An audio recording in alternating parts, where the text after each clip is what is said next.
Hi friends, അജിന്ത്യ Prasad family വ്ലോഗിലേക്ക് എല്ലാവർക്കും സ്വാഗതം. ഞാൻ പറഞ്ഞില്ലേ, ഇന്നലെ ഞങ്ങൾ ഒരു സ്ഥലം വരെ പോയി, പിന്നെ മൂവി കണ്ടു എന്നൊക്കെ പറഞ്ഞാൽ ദുരന്തർ. ആ ദുരന്തർ എന്ന് പറഞ്ഞ സിനിമയുടെ ഒരു റിവ്യൂ, അതിനെ കുറിച്ചുള്ള എൻ്റെ അഭിപ്രായം അതൊന്ന് പറയാനായിട്ട് വന്നതാണ് കേട്ടോ.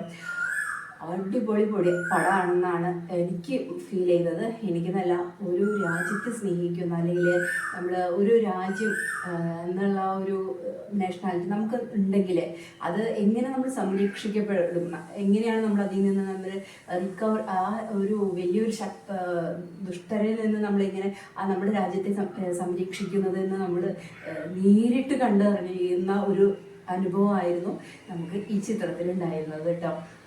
അത്ര അടിപൊളി പടമായിരുന്നു.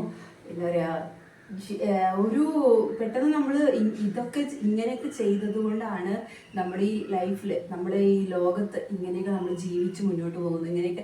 ഇവരൊക്കെ നമ്മുടെ രാജ്യത്തെ സംരക്ഷിക്കുന്നത് കൊണ്ട് മാത്രമാണ് നമ്മൾ ഇത്രയും സ്വാതന്ത്ര്യത്തോടു കൂടി, ഇത്രയും ലാവിഷായിട്ട് നമ്മൾ ജീവിക്കുന്നത്. ഇങ്ങനെയുള്ള ആളുകളുടെ ഒരു സംരക്ഷണ കവചം, ഇങ്ങനെയുള്ള നേതാക്കന്മാരുടെ ഒരു സംരക്ഷണ കവചം. ഇതൊരു രാഷ്ട്രീയമില്ല, കാരണം ഇത് നമുക്ക് മതങ്ങളില്ല, രാഷ്ട്രീയം ഒന്നുമില്ല. നമ്മുടെ രാജ്യത്തെ മാത്രം കാണുന്ന, രാജ്യത്തെ മാത്രം സ്നേഹിക്കുന്ന നമുക്കൊക്കെ, നമ്മളെ പോലെയുള്ളവർ, അങ്ങനെയുള്ള ഒരു കൂട്ടം ആളുകളുടെ ഒരു സിനിമയാണ് ദുരന്തർ. അജിത് ഡോവൽ, അദ്ദേഹം 80 വയസ്സായി. അദ്ദേഹം ഈ 80-ാം വയസ്സിൽ അദ്ദേഹത്തിൻ്റെ ബ്രെയിൻ, അദ്ദേഹത്തിൻ്റെ നമ്മുടെ ഉപദേഷ്ടാവ്, അദ്ദേഹത്തിൻ്റെ ഒരു മാസ്റ്റർ ബ്രെയിനാണ് ഒരു രാജ്യത്തെ പല ആപത്തുകളിൽ നിന്നും രക്ഷിച്ചു കൊണ്ടുവന്നിട്ടുള്ളതെന്ന് പറയാനാണ് എനിക്ക് കൂടുതൽ താല്പര്യം. കാരണം പാകിസ്ഥാൻ എന്ന് പറയുന്ന അതേപോലെ ഇന്ത്യ എന്ന് പറയുമ്പോഴൊക്കെ പല തരത്തിലുള്ള ഒരു വലിയൊരു നമ്മളെ സംരക്ഷണം വേണമല്ലോ. അത് അദ്ദേഹത്തിൻ്റെ ചിന്തകൾ, അദ്ദേഹത്തിൻ്റെ ബ്രെയിൻ, അത് പറഞ്ഞറിയിക്കാൻ പറ്റില്ല കേട്ടോ. ഇത്രയൊക്കെ അദ്ദേഹം കുറച്ച് ആളുകളിങ്ങനെ വാർത്തെടുത്ത് കൊണ്ടുവരികയാണ് ഇങ്ങനെ നമ്മളുടെ രാജ്യത്തിന് വേണ്ടിയിട്ട്.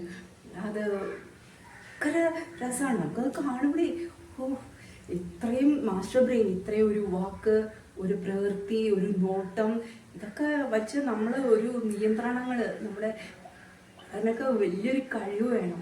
അതിൽ ഇവിടേക്ക് വലിയൊരു ആൾ താമസമൊക്കെ ഉണ്ടാവും. അജിത് ഡോവൽ ഇത് മാസ്റ്റർ ബ്രെയിനാണ്, പറയാൻ പറ്റില്ല, പറയാതെ ഇരിക്കാൻ പറ്റില്ല.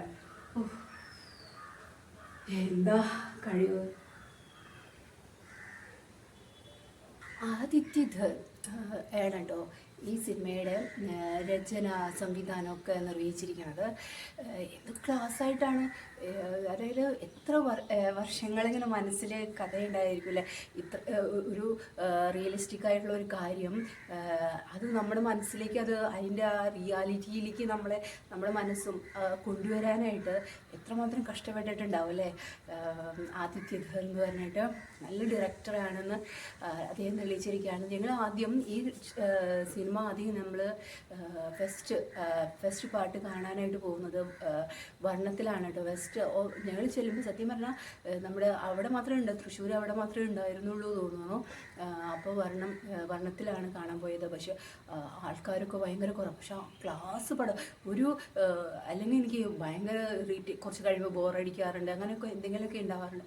പക്ഷെ ഞാൻ ആ സിനിമ ഒരു 3-3.5 മണിക്കൂറുണ്ടായിരുന്നു ഫസ്റ്റ് പാർട്ട്. അയ്യോ, ഞാൻ ഉറങ്ങിയിട്ടില്ല. എനിക്ക് ഒരു കുഴപ്പം. കാരണം നമ്മുടെ ലൈഫ്, നമ്മുടെ രാജ്യം ഏതുള്ള ഇത് നമ്മുടെ മനസ്സിലേക്ക് കയറി വന്നപ്പോൾ നമ്മളങ്ങ് എൻഗേജ്ഡ് ആയി അതിൽ ഫുള്ള്.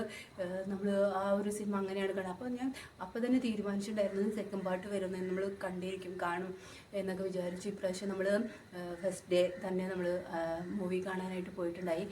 ഫസ്റ്റ് ഡേ അല്ല, സെക്കൻഡ് ഡേ. അപ്പോഴും തിയേറ്റർ ഫുള്ളായിരുന്നു, ഹൗസ് ഫുള്ളായിരുന്നു കേട്ടോ. ഫണ്ണിലാണ്, തൃശ്ശൂർക്കാർക്ക് എല്ലാവർക്കും അറിയാം. ഹൗസ് ഫുള്ളായിരുന്നു തിയേറ്റർ. അത്രയും ആൾക്കാരുണ്ടായിരുന്നു. നല്ല എന്താ പറയുക, നല്ല വൈബായിരുന്നു. നമ്മൾ ഒരു അതായത് നേഷനെക്കുറിച്ച്, ഒരു നാഷണാലിറ്റിയെക്കുറിച്ച്, ഒരു രാജ്യത്തിനോട് നമുക്ക് എങ്ങനെയൊക്കെ സ്നേഹിക്കുള്ളത് എന്നുള്ളത് തിരിച്ചറിവൊക്കെ ഉണ്ടാവുക ഇങ്ങനെയൊക്കെ തന്നെയാണ്. ഇതൊരു രാഷ്ട്രീയപരമായിട്ട് നമുക്ക് മാറ്റി നിർത്തപ്പെടേണ്ട ഒരു ചിത്രമല്ല, രാഷ്ട്രത്തോട് ചേർന്ന് നിൽക്കേണ്ട ഒരു ചിത്രമായിട്ട് തന്നെയാണ് കേട്ടോ എനിക്ക് ഫീൽ ചെയ്തത് ധുരന്തർ എന്ന് പറയുന്ന നമ്മളുടെ ഈ മൂവി.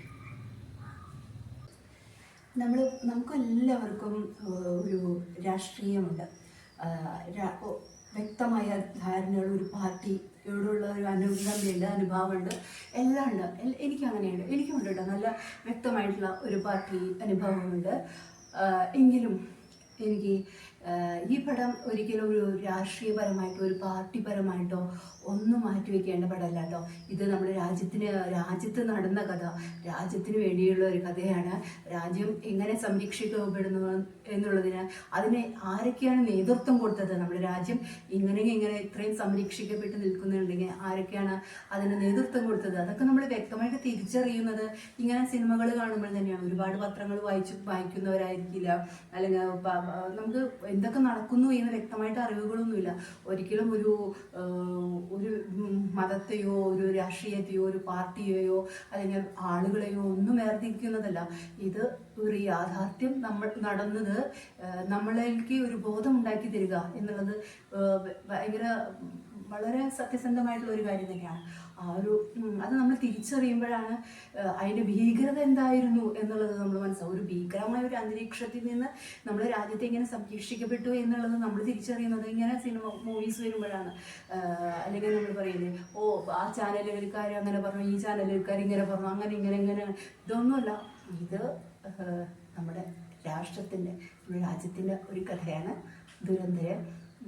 അതൊരു ബെസ്റ്റ് മൂവിയാണ്. പിന്നെ അതിലെന്ന് വെച്ചാൽ രൺവീർ സിംഗ് അഭിനയമായിരുന്നു കേട്ടോ. സാറ അർജുൻ നായികയായിരുന്നു. പിന്നെ ഒത്തിരി അഭിനേതാക്കൾ, എന്താ പറയുക, ഓരോരുത്തരും അവരവരുടെ കഥാപാത്രങ്ങൾ. നമ്മളെപ്പോഴും പറയലേ, ഒരു ചോക്ലേറ്റ് നായകനായി മാത്രം കണ്ടിരുന്നത് നമ്മുടെ മാധവൻ, അദ്ദേഹം അജിത് ഡോവലായിട്ട് അഭിനയിച്ചത്, അതൊക്കെ ഒരു വല്ലാത്തൊരു ഫീലിങ്സാണ്. നമ്മളൊരിക്കലും എല്ലാവരും അവരവരുടെ റോള് നമ്മൾ വിചാരിക്കും റിയാലിറ്റി നമ്മൾ ആ ഒരു രാജ്യത്ത് അങ്ങനെ നിൽക്കുകയാണ്, നമ്മുടെ രാജ്യത്ത് അങ്ങനെ നിൽക്കുകയാണ്, നമ്മുടെ രാജ്യത്തിനെ ഇങ്ങനെ ചേർത്ത് പിടിച്ച് നിൽക്കുകയാണ്. ആ ഒരു സീനുകൾ രാജ്യത്തിന് വേണ്ടിയിട്ട്, അതായത് നമുക്ക് സ്വന്തം കുടുംബമില്ലാതെയായി നമ്മുടെ ജീവിതം തന്നെ രാജ്യത്തിന് വേണ്ടി സമർപ്പിച്ച ഒരു കൂട്ടം ആൾക്കാരുടെ സിനിമയാണ്. ഒരു കൂട്ടം ആൾക്കാരുടെ കഥ നമ്മളിലേക്ക് എത്തുമ്പോൾ നമ്മളൊക്കെ എന്താണ് ഈ നാട്ടിൽ ചെയ്യുന്നത്, നമ്മൾ എന്തൊക്കെയാണ് ഇവിടെ ആ പാർട്ടീനെ കുറ്റം പറഞ്ഞു, ഈ പാർട്ടീനെ കുറ്റം പറഞ്ഞു, ആ പാർട്ടിയിലുള്ളവരെ കൊന്നു, ഈ പാർട്ടിയിലുള്ളവരെ കൊന്നു, കാശുകാരനെ കൊന്നു, കാശില്ലാത്തവനെ കൊന്നു, ഇതൊക്കെ തന്നെയാണ് നമ്മളെല്ലാവരും ചെയ്തുകൊണ്ടിരിക്കുന്നത്. പക്ഷേ നമ്മുടെ രാജ്യത്തെ സംരക്ഷിക്കാൻ വേണ്ടിയിട്ട് ഇതൊക്കെ ചെയ്യാൻ നമുക്ക് സത്യം പറഞ്ഞാൽ ഇങ്ങനെയൊക്കെയുള്ള കുറേ കാര്യങ്ങൾ നമ്മുടെ രാജ്യത്തിനെ സംരക്ഷിക്കാൻ വേണ്ടി നമുക്ക് ചെയ്തു തരുന്ന നമ്മളുടെ അജിത് ഡോവൽ, നമ്മുടെ മന്ത്രിമാർ, നമ്മുടെ അറിയാലോ മോദി, ഇവരെല്ലാവരും നമ്മളിപ്പം നമിക്കുകയാണ്. അത് അവരെയൊക്കെ നമ്മൾ തൊട്ടറിയുമ്പോൾ, നമ്മുടെ സർക്കാരിലേക്ക് നമ്മൾ അറിയുമ്പോഴാണ് നമ്മൾ ആ ഒരു തിരിച്ചറിവൊക്കെ നമുക്കുണ്ടാവുന്നത്. അല്ലെങ്കിൽ നമ്മളും ഇങ്ങനെ പല കഥകളും കേട്ടിട്ട് അവർ ഈ സിനിമേനെ കുറ്റം പറഞ്ഞു, ഈ കഥേനെ കുറ്റം പറഞ്ഞു, ഈ പാർട്ടീനെ കുറ്റം പറഞ്ഞു, ഇതെല്ലാം നമ്മൾ കേട്ട് നമ്മൾ വിചാരിക്കും ഇതിലേതാണ് ശരി. പക്ഷെ അല്ല, ഇതൊന്നുമല്ല ശരികളാണ് നമ്മൾ നേരിട്ട് കാണും. അതായത് സിനിമയിലൂടെ, അല്ലെങ്കിൽ നമ്മൾ പാടുകളിലൂടെ, അല്ലെങ്കിൽ നമുക്ക് കാണിച്ചു തരുമ്പോഴാണ് ഇതാണ് റിയാലിറ്റി എന്ന് നമുക്ക് തിരിച്ചറിയാൻ നമ്മൾ എടുക്കുന്ന ഒരു സമയമുണ്ടല്ലോ. ആ സമയം അതാണ് നമുക്ക് ഏറ്റവും വലുത് വേണ്ടത്. ആ സമയമാണ് നമുക്ക് വേണ്ടത്. അത് തിരിച്ചറിഞ്ഞാൽ നമ്മൾ ആ ഒരു നമ്മളെക്കുറിച്ച് തിരിച്ചറിയാമെന്ന് പറയുന്നത്, നമ്മൾ രാജ്യത്തിന് തിരിച്ചറിയേണ്ടത് അത്യാവശ്യം തന്നെയാണ്. ഇത്രയും നല്ലൊരു സിനിമ പിടിച്ച ആദിത്യധർ, ഇങ്ങനെ ഇത്രയും രാജ്യത്തെ സംരക്ഷിക്കുന്ന നമ്മുടെ രാജ്യസ്നേഹികൾ, ഇവരെല്ലാവരോടും നന്ദിയും ഒക്കെ നമസ്കാരം ഒക്കെയാണുള്ളത്. ഒരുപാടുള്ളത് നന്നായിട്ട് അഭിനയിച്ചിട്ടുണ്ട്, എല്ലാവരും നല്ല രീതിയിൽ അഭിനയിച്ചിട്ടുണ്ട്. ഇനിയും ഇത്രയും നല്ല സിനിമകൾ, ഇത്രയും നല്ല രാജ്യത്തിൻ്റെ ഇത്രയും നല്ല സിനിമകൾ ഇനിയും ഉണ്ടാകട്ടെ എന്ന് ആശംസിക്കുകയാണ് കേട്ടോ. ഞാൻ എൻ്റെ ഒരു ചെറിയൊരു എനിക്ക് ഇതിനും കൂടി ചിത്രീകരിച്ച് പറയാനൊന്നും എനിക്ക് അറിഞ്ഞൂടാ. ഇത് നല്ല പടമാണ്, എല്ലാവരും കാണേണ്ടതാണ്, എല്ലാവരും പോയി കാണണം എന്നാണ് എൻ്റെ അഭിപ്രായം കേട്ടോ. അരുന്ധതി പ്രസാദ് ഫാമിലിയോടും signing off. Tata bye by.